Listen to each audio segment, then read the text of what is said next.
ஹாய்மா.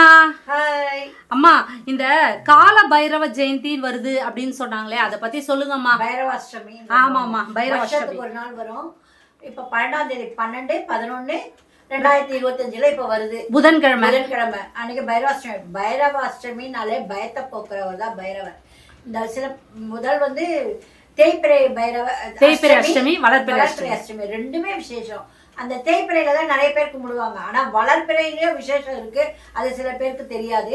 ஆனால் இப்போ வந்து அஷ்டமினாலே உங்களுக்கு வந்து பயம் இல்லாமல் இருக்கணும், நோய் இல்லாமல் இருக்கணும். சில பேர் குழந்தைங்க பெரியவங்க எல்லாம் எனக்கு ஏதாவது செஞ்சிட்டு இருப்பாங்களோ, எனக்கு அதை வந்து அது செய்யறாங்களோ இல்லை, அது அப்புறம் பிரச்சனை.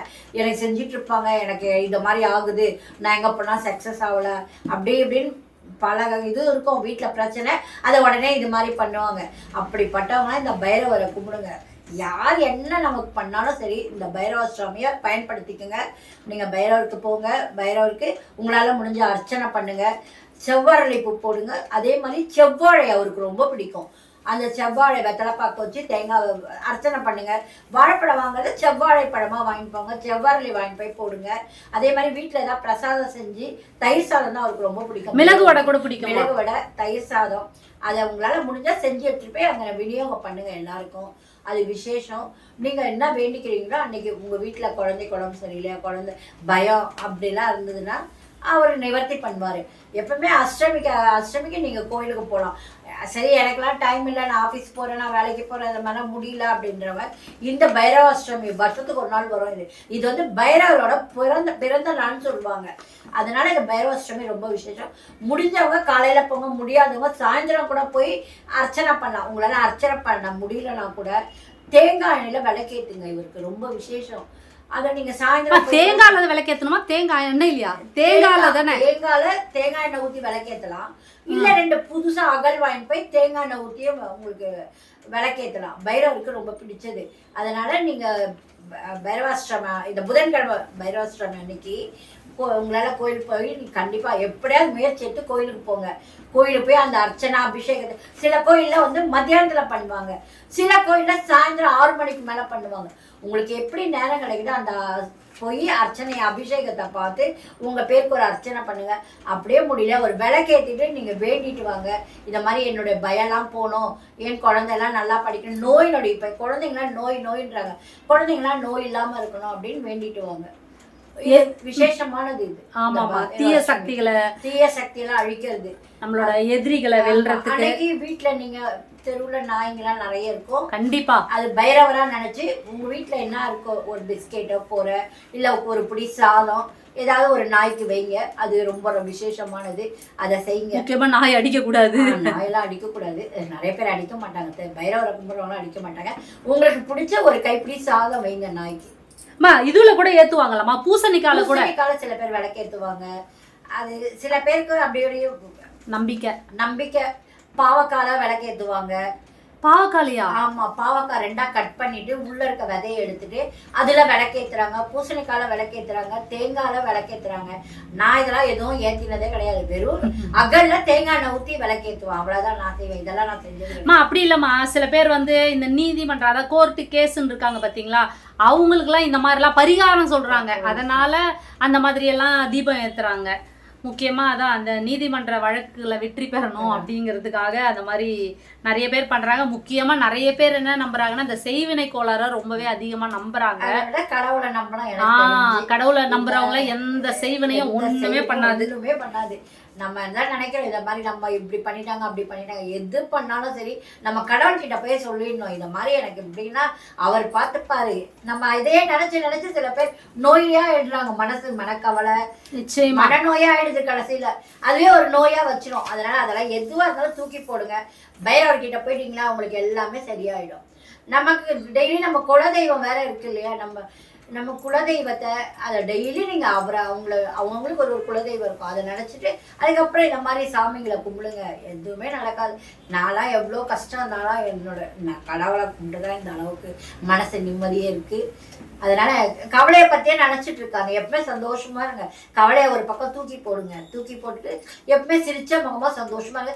எல்லாருக்கிட்டையும் நல்லா பழகுங்க, பேசுங்க. எல்லாரோட எல்லா நமக்கு ஃப்ரெண்டுங்க இருப்பாங்க, அவங்க கிட்ட நல்லா சந்தோஷமா பேசு. மனசு விட்டு பேசினாலே நம்மளோட பாதி நோய் போயிடும்.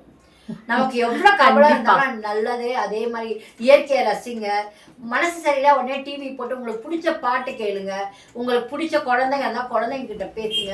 இல்லை உங்களுக்கு ஃப்ரெண்டுங்க யாராவது இருப்பாங்க அவங்க கிட்ட பேசுங்க. அந்த மனசுல அந்த கவலையை வச்சுட்டு சும்மா புழுங்கின்னு இருக்காதீங்க. நல்ல சந்தோஷமா இருங்க. கடவுள்கிட்ட கூட நம்மள போய் புலம்பலாம். சொல்லணும் வெளியாள் கிட்ட சொல்றத கடவுள் கிட்ட போய் ஒரு நிமிஷம் கண்ணை மூடிட்டு இந்த கவலை இத மாதிரி இருக்குப்பாட்டு கடவுள் கிட்ட போய் சொல்லுங்க. அதுவே போதும். இல்ல கோயிலுக்கு போக முடியாது, பூஜை ரூம்ல உட்காந்து உங்களுக்கு பிடிச்ச கடவுளை நினைச்சு நீங்க சாமி கிட்டே சொல்லுங்க. அதுவே போதும். அதுவே நல்லது. அதுவும் இந்த புதன்கிழமை பைரவர் கண்டிப்பா கோயிலுக்கு போங்க. பைரவருக்கு உங்களால முடிஞ்சது ஒரு விளக்கு போடுங்க. அவ்வளவுதான். கண்டிப்பா எல்லா சிவன் கோயிலையும் பைரவர் இருப்பாரு. ஒருவேளை தனியா நீங்க பைரவர் கோயிலுக்கு போகணும் அப்படின்னு நினைச்சீங்கன்னா அந்த செங்கல்பட்டு கிட்ட ஆமா மறைமலை நகர் மகேந்திரா சிட்டில மகாபைரவர் ருத்ர ஆலயம் இருக்கு. நம்மளே நம்ம சேனல்ல அந்த வீடியோ போட்டிருக்கோம், கீழே லிங்க் கொடுக்குறோம். அந்த கோயிலை பாருங்க. அந்த கோயில்களை வந்து ரொம்ப விசேஷமா பண்ணுவாங்க. இந்த இது ரொம்ப அழகா இருக்குமா அந்த கோயில். நான் பார்க்கல. எங்க அம்மா நான் போல என் பொண்ணு போயிட்டு வந்துட்டா போனோம் அந்த கோயிலுக்கு. அதனால முடிஞ்சவங்க அந்த கோயிலுக்கும் போங்க. இல்ல பக்கத்துல கிட்ட இருக்க கோயில சிவன் கோயில எல்லா கோயிலும் பைரவர் இருப்பாங்க. இப்ப எல்லா கோவிலும் பைரவர் வச்சுட்டாங்கம்மா. ஏன்னா பைரவரோட முக்கியத்துவம் எல்லாருக்கும் தெரிஞ்சிருச்சு. ஏன்னா எல்லா இடத்துலயுமே பைரவர் இருக்காரு. அதுவும் இல்லாம முக்கியமா இந்த சொர்ண ஆகர்ஷண பைரவர்னு ஒருத்தர் இருக்காரேம்மா, அவரை கும்பிட்டா இன்னும் விசேஷம் இல்ல சொர்ணத்துக்கு. ஆமா, நான் சொர்ண ஆகர்ஷண பைரவரை பார்த்தாலே தங்கம் வேணும்னு கேட்க மாட்டேன். தயவு செஞ்சு தங்க விலைய கொஞ்சம் குறைச்சிருப்பா பைரவா அப்படின்ட்டு. எவ்வளவு கஷ்டப்படுவாங்க. எப்ப நான் சொர்ண ஆகர்ஷண பைரவரை எப்ப பார்த்தாலும் இதுதான், பா விலைய குறைங்கப்பா விலைய குறைங்கப்பா. குழந்தைங்க எல்லாம் வச்சிருக்கோம், பெண் குழந்தை வச்சிருக்கோம், நகைலாம் போடணும். ஆண் குழந்தை வச்சிருக்கோம், நகை போடணும். இருந்தாலும் பெண் குழந்தைங்களை கொஞ்சம் அதிகமா போடணும். அதனால சொர்ண ஆகர்ஷண பைரவர் பசங்களை படிக்க வச்சு வேலைக்கு அமைச்சா போதும். நல்லா படிக்கணும் குழந்தைங்க எல்லாம். அப்புறம் தங்கமே கேட்க மாட்டாங்க, பொண்ணு படிச்சிருக்கா அது போதும் அப்படின்னு கல்யாணம் பண்ணி போயிடுவாங்க. கண்டிப்பாமா கண்டிப்பாமா. சோ எல்லாரும் புதன்கிழமை எல்லாரும் பைரவாஷ்டமி அன்னைக்கு பைரவர் கோயிலுக்கு போங்க. சிவன் கோயில பைரவர் இருக்காரு. அபிஷேகம் பார்க்க போனா உங்களால சாயந்தரம் போய் ஆனா அபிஷேகம் பார்த்தா ரொம்ப ரொம்ப சிறப்பு. கர்ம வினைகள் கஷ்டங்கள் எல்லாம் பைரவாஷ்டமிக்கு போய் நீங்க பைரவரை கும்பிட்டாலே போயிடும். நீங்க யார்கிட்டயும் இந்த மாதிரி நம்ம சில பேர் ஜோசியர் கிட்ட எல்லாம் போய் இது சொன்னாரு அது சொன்னாரு அதெல்லாம் இது பண்ணாதீங்க. உங்களுக்கு மனசு எல்லாத்தையும் சொல்லுங்க.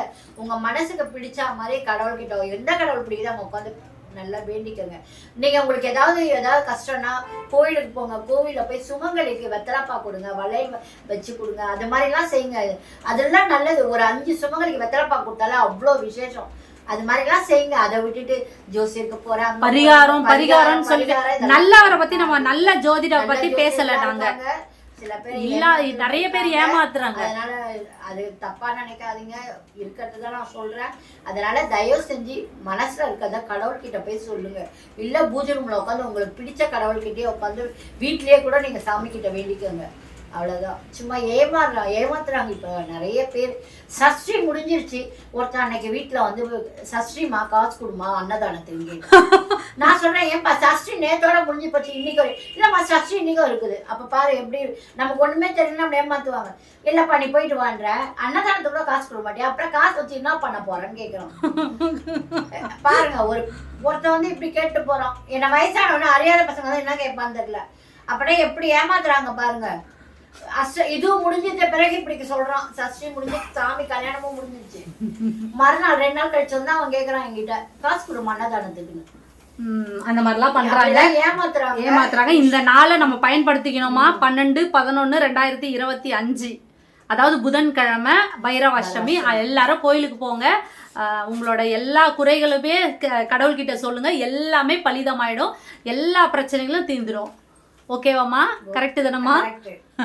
ஓகேம்மா. இந்த வீடியோ பிடிச்சிருக்கோம் நம்புறோம். இன்னொரு வீடியோல நானும் எங்க அம்மா மீட் பண்றேன். பாய்மா.